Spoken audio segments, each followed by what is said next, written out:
భద్రత విషయంలో కూటమి ప్రభుత్వం రాజీ పడదని హోంమంత్రి అనిత స్పష్టం చేశారు. విజయవాడ ఏ కన్వెన్షన్లో నిర్వహించిన సురక్షా కార్యక్రమాన్ని DGP Dwaraka Tirumala, MP Kesineni Sivanath, collector Sri లక్ష్మీశాతో కలిసి ప్రారంభించారు.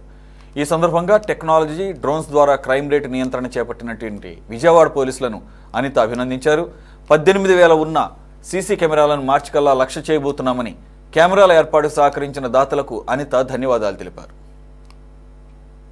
ఏదో నోటి మాటలు చెప్పడం కాకుండా, ఏదో కాకి లెక్కలు చెప్పడం కాకుండా, విజిబుల్గా మీ అందరికీ కూడా విత్ ప్రూఫ్తో ఏ రకంగా టెక్నాలజికల్గా మేము పనిచేస్తున్నాం, ఏ రకంగా పోలీసింగ్ అనేది వ్యవహరిస్తూ ఉంది, ఏ రకంగా భద్రత విషయంలో మేమందరం కూడా పనిచేస్తున్నామని చెప్పడమే కాకుండా లోకల్ సపోర్ట్ తీసుకొని ఆ లోకల్ సపోర్టర్స్తో ఈరోజు సురక్ష అనే కార్యక్రమానికి శ్రీకారం చుట్టడమే కాకుండా ఈరోజు విజయవాడ పోలీసులు చేస్తున్న ఒక మంచి కార్యక్రమాన్ని ఇక్కడ ప్రారంభించడానికి మమ్మల్ని అందరినీ ఆహ్వానించినందుకు ప్రత్యేకంగా ఇక్కడ టీం అందరికీ కూడా నేను ధన్యవాదాలు, నమస్కారాలు తెలియజేసుకుంటున్నా.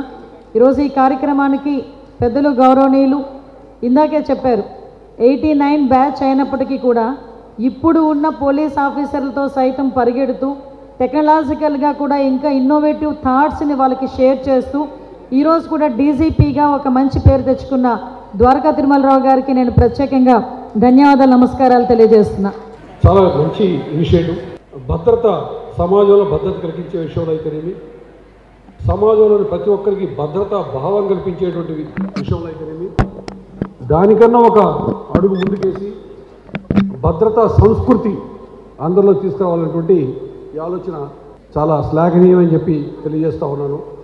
ఇందులో భాగంగా పోలీసులు ఏదో చేస్తారనో, లేకపోతే 10 మంది ఏదో ఇన్ఫ్లుయెన్సర్స్ ఉంటారనో, లేదా ప్రభుత్వ పరంగానో శాసనసభ్యులనో ఉంటారనో, వారి ద్వారా మాకున్న ఐడియాస్ మీద రుద్దేది కాకుండా అసలు ప్రజల్ని భాగస్వామ్యాలు చేయాలి. Involving public in the entire concept. ఈ కాన్సెప్ట్లో పబ్లిక్ ఇన్వాల్వ్ చేయడం అనేది చాలా చక్కని విషయం. ఇంకోటి అంటే ఇది వర్కబుల్ విషయం.